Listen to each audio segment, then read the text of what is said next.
Welcome to Jules Voto's Photo Focus. I'm finally getting around to this video. I originally shot some pictures with the Canon 55mm 1.2 back on Easter Sunday, back in April, using the lens on my Nikon Z8. And just never got around to working on the video. And then in May, late May, I received my Z8. So I figured, well, let me do some pictures with the 55 1.2 on that camera. So finally getting around to it. And this is the only 1.2 lens that I own. I bought it several years ago for about $160 on eBay. And I really like this lens. The depth of field at 1.2 is virtually non-existent. So we're going to look at some pictures from both cameras, but just a little bit about the lens using it on a mirrorless camera. I use the Fotasy FD to Z to NZ adapter.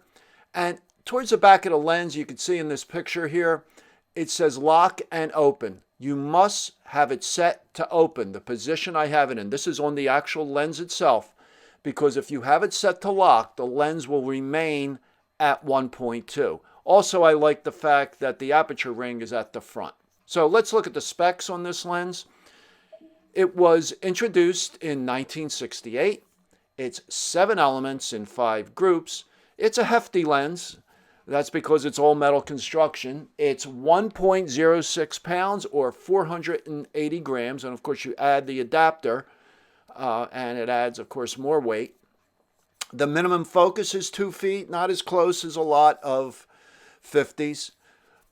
Has an 8-blade aperture. Full click stops starting from 1.4 to f16. From 1.2 to 1.4 is a half stop, and as I said, it is all metal construction. So let's start out looking at some pictures I shot with this lens on the Z8.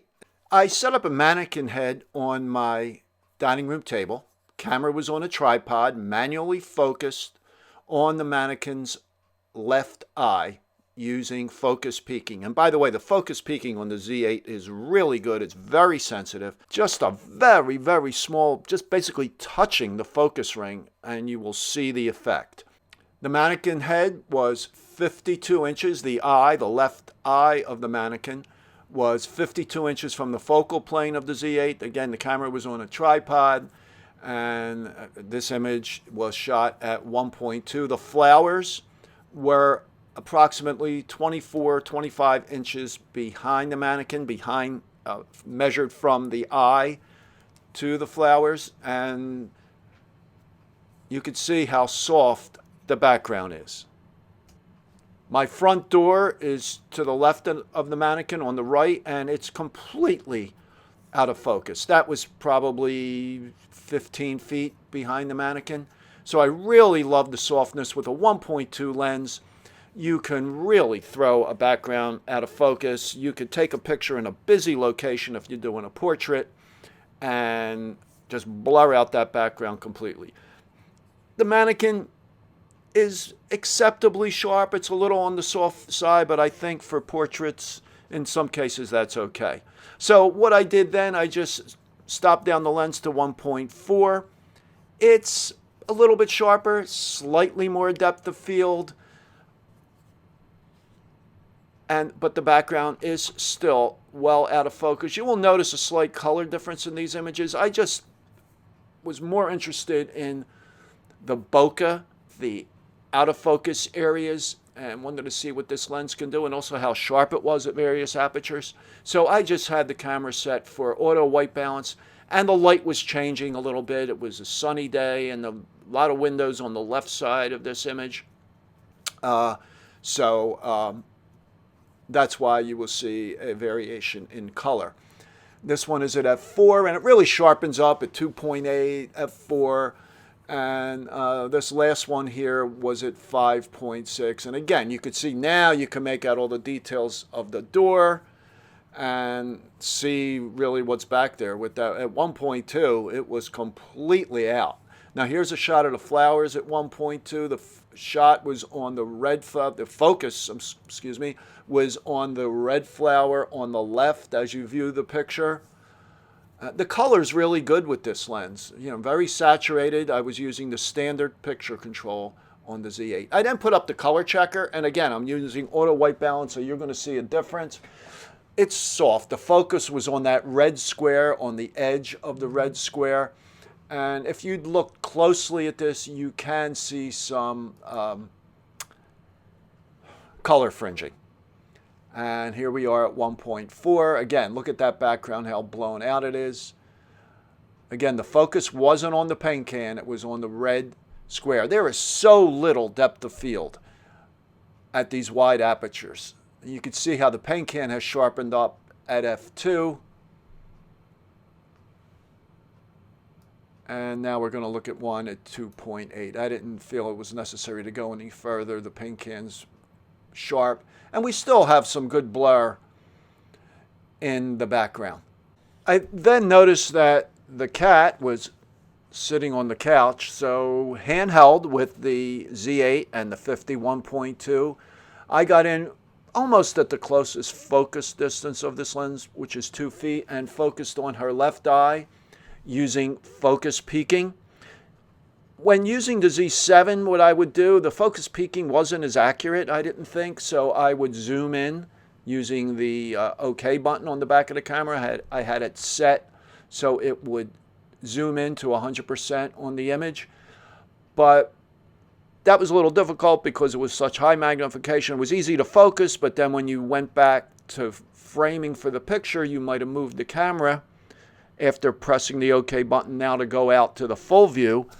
So the Z8, with its great focus peaking, makes focusing a manual focus lens much easier, even easier than focusing a manual focus lens on a manual focus camera. So I'm very pleased with that. Another thing, pictures of the cat are very good for judging sharpness of a lens and also how accurate your focus is. You know, because of all the fur, you can see fine details if a lens is sharp, and if it's not, you know, the opposite. So I think this is decently sharp for what it is, and you know, the cat is very small, so the couch behind her is, I don't know, probably about a foot away, and you could see at 1.2, it is completely blurred. You don't know what it is. To her left, on the right side of the picture, that's a pillow. You could pick up a little detail of that. Okay, now this photo was shot on a sunny day at 1.2 with the ISO set to 64. If I was using the Z7, the top shutter speed is 1/8,000th of a second. With the Z8, you have a top shutter speed of 1/32,000th of a second. So this image was shot at 1.2, ISO 64 at 12,800th of a second. So it enables you, even in very bright conditions, to shoot at maximum aperture with the 1.2 lens. So that's another thing that is an advantage with the Z8 with those higher shutter speeds. Now, when photographing people handheld at 1.2, it's difficult to get really good focus. Focus peaking is great and you can obtain good focus, but people don't stay perfectly still, and I don't stay perfectly still when I'm photographing someone. So it's really got to be careful in your focus, and this is where an autofocus 1.2 lens would really come in handy, and Nikon makes a really nice one, but it normally sells for $2,100. So I guess I'm just going to have to be happy with the manual focus lens and just focus carefully. Now, it's really nice for a 3/4 shot like this. You could see at 1.2, the background is really nicely blurred. It was a little busy. There were some houses back there. You could see, I believe that's an arborvitae. So it really works out for this. Again, a little easier to focus when you're a little bit further away, and of course you do gain a little bit more depth of field. And here's a full-length shot. They were pretty close to that tree, but you can see the more distant objects are nicely blurred. This is a little busy. Maybe I should have had them further away from the background, and I think it would have looked better.